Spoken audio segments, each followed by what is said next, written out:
बराबर change in kinetic energy, वो तो जीरो हो जाएगा। तो at time of maximum compression, जल्दी बताओ, मैक्सिमम कंप्रेशन पे वेलोसिटी जीरो होगी, यस और नो? ये आपके सामने क्वाड्रेटिक बनेगी, इस क्वाड्रेटिक को सॉल्व करेंगे, आपकी एक्स मैक्सिमम वैल्यू आ जाएगी। डन।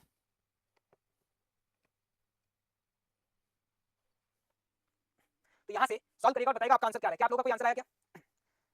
सौम्यदीप सी ऑप्शन होगा, सी ऑप्शन, ठीक है। तो बेटा इसका जो आंसर है वो आगरा और कलकत्ता आएगा, A and C. A and C will be the correct answer. इसके आगे आई होप आप लोग सॉल्व कर सकते हैं। डन। देखिए आज टीचर्स डे स्पेशल आपके लिए क्या है, इसको हटाओ यहां से।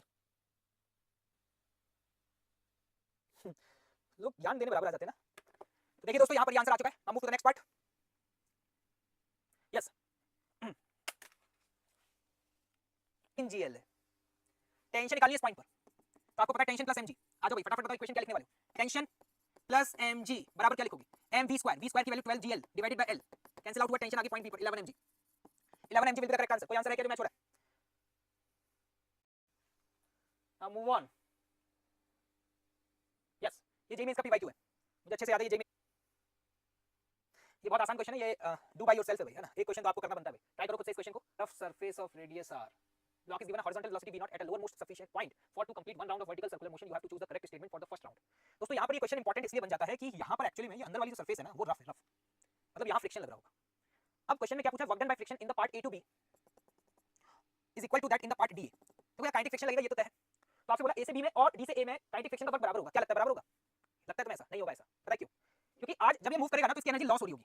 तो पॉइंट बी पर अगर इसकी वेलोसिटी ये है और पॉइंट डी पर ये वेलोसिटी है ना, तो बी और डी पर वेलोसिटी सेम नहीं होगी, क्योंकि बी से डी आते समय फ्रिक्शन की वजह से एनर्जी का लॉस हो रहा है। मतलब मैं यहाँ पर ये कहूंगा डेफिनेटली पॉइंट बी की वेलोसिटी पॉइंट डी से ज्यादा होगी।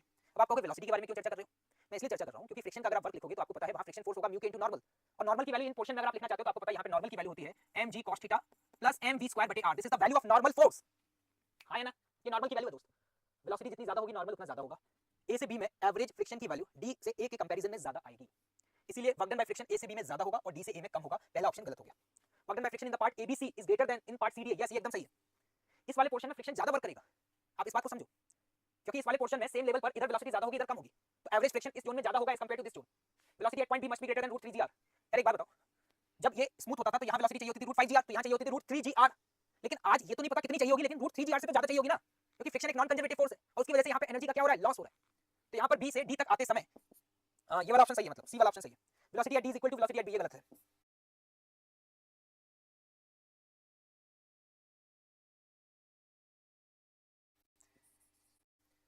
तो यहाँ पर बी से डी तक आते समय ये वाला ऑप्शन सही है, मतलब सी वाला। जब ये स्मूथ होता था तो यहाँ वेलोसिटी चाहिए होती थी √5gr, तो यहाँ चाहिए होती थी √3gr। लेकिन आज ये तो नहीं पता कितनी चाहिए होगी, लेकिन √3gr से तो ज्यादा चाहिए होगी ना, क्योंकि फ्रिक्शन एक नॉन कंजर्वेटिव फोर्स है और उसकी वजह से यहाँ पे एनर्जी का क्या हो रहा है, लॉस हो रहा है। तो यहाँ पर बी से डी तक आते समय ये वाला ऑप्शन सही है, मतलब सी वाला ऑप्शन सही है। Velocity at D is equal to velocity at B, ये गलत है। Your correct answer is Bombay and Calcutta. Your correct answer will be the Bombay. को पूछा गया है, ठीक है, आपको कोई भी ग्राफ दे दिया जाता है और वर्क डन कैलकुलेशन आती है, तो आपका सबसे पहला क्वेश्चन कंसेप्ट रिवाइज करना है आपको। ध्यान से देखिए, मैं जो रिपीटेटिव होंगे वो मैं आपको बताऊंगा, ठीक है। A particle moves in one dimension from the rest, the kinetic energy of the particle after it has travelled 3 metres, ठीक है। अब आप कभी भी अगर आपका एफएक्स ग्राफ है तो आपके दिमाग में हमेशा से वर्क तो मैं निकाल ही सकता हूं। चलिए, हमें वर्क नहीं पूछा है इस बार, इन्होंने हमसे काइनेटिक एनर्जी पूछी है। काइनेटिक आपका एफएक्स ग्राफ है तो आपके दिमाग में हमेशा से वर्क तो मैं निकाल ही सकता हूं। चलिए, हमें वर्क नहीं पूछा है इस बार, इन्होंने हमसे काइनेटिक एनर्जी पूछी है।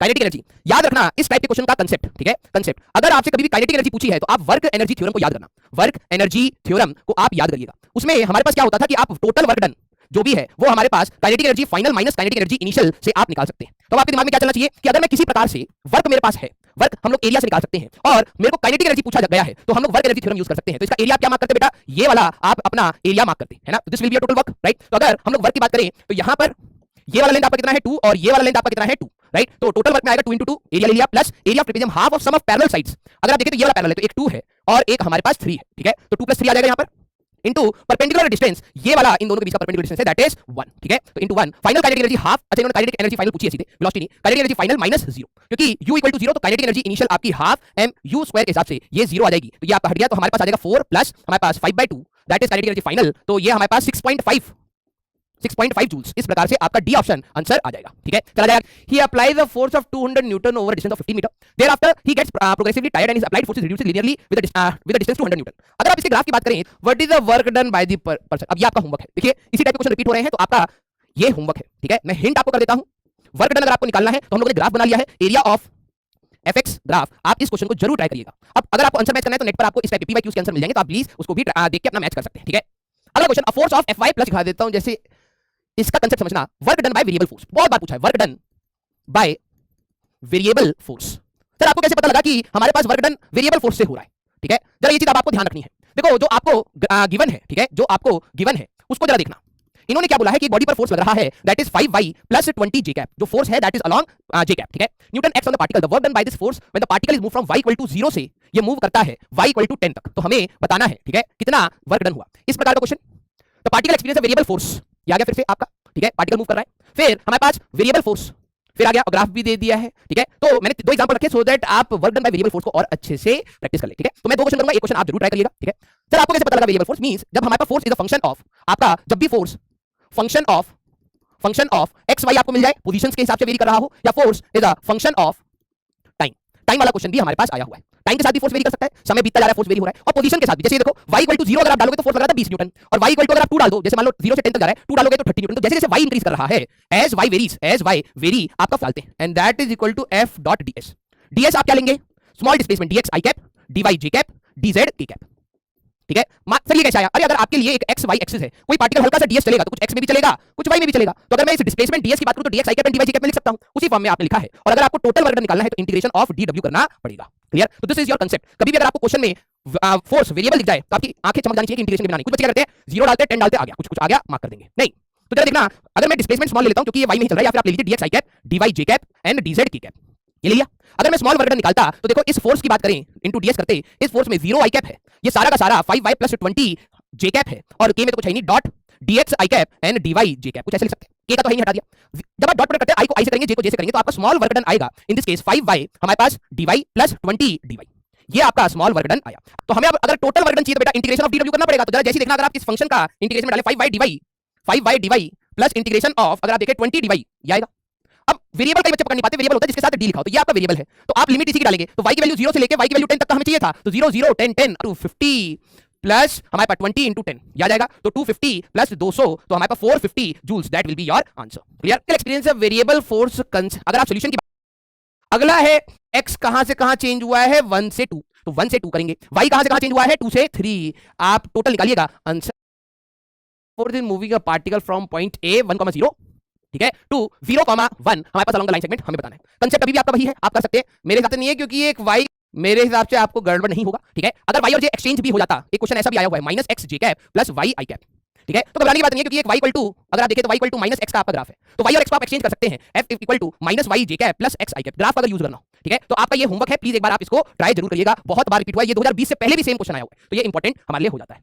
अगला है 2 atoms in a diatomic molecule is approximately, इस प्रकार का क्वेश्चन आपको पोटेंशियल एनर्जी देके, पोटेंशियल एनर्जी देके आपसे इक्विलिब्रियम पूछे जा सकते हैं कि वो स्टेबल है, अनस्टेबल है, न्यूट्रल है, ठीक है, पार्टिकल वापस आएगा नहीं आएगा, एनर्जीज के बारे में पूछा जा सकता है। तो इस प्रकार का क्वेश्चन एक ये, ठीक है, आई थिंक, और आगे भी आएगा, ठीक है, एक मिनट, एक ये, ठीक है, कंसेप्ट एक ही साथ लेते हैं ना, अगर हमारे लिए इंपॉर्टेंट है तो एक साथ लेते हैं, उसमें एक दो आप भी क्वेश्चन करिएगा, ठीक है। एक ये देखिए कितनी बार आया है, ठीक है, हमें कंसेप्ट सीखना है भाई, इंपॉर्टेंट कंसेप्ट हाथ से नहीं जाने चाहिए, ठीक है। और आई थिंक एक और होगा, ग्राफिकल क्वेश्चन आया था ये, ठीक है। तो एक दो क्वेश्चन मैं कर दूंगा, एक दो क्वेश्चन आप करिएगा, ठीक है।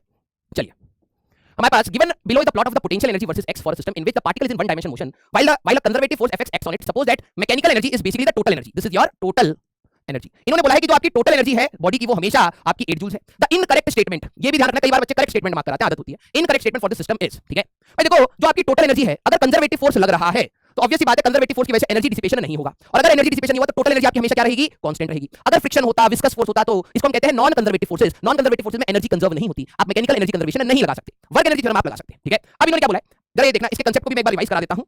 अगर आपका पोटेंशियल एनर्जी वर्सेस x का u as a function of x y and z है, कंसेप्ट रिकॉल कर लेना, बहुत बार क्वेश्चन आए हैं, तो आपसे फोर्स पूछा जा सकता है। Force is equal to minus du by dr, आपने पढ़ा होगा इलेक्ट्रोस्टैटिक्स में भी, याद रखना फोर्स एक वेक्टर क्वांटिटी है, तो उसका एक x कंपोनेंट होता है, एक y कंपोनेंट होता है, एक z कंपोनेंट होता है। fx आप कैसे निकालेंगे, पार्शियल डिफरेंशिएशन से पूरे पोटेंशियल एनर्जी का with respect to x, y और z को कांस्टेंट रखना। हर साल एक दो साल में एक बार क्वेश्चन चमकता है, इस चीज को गलत मत करना।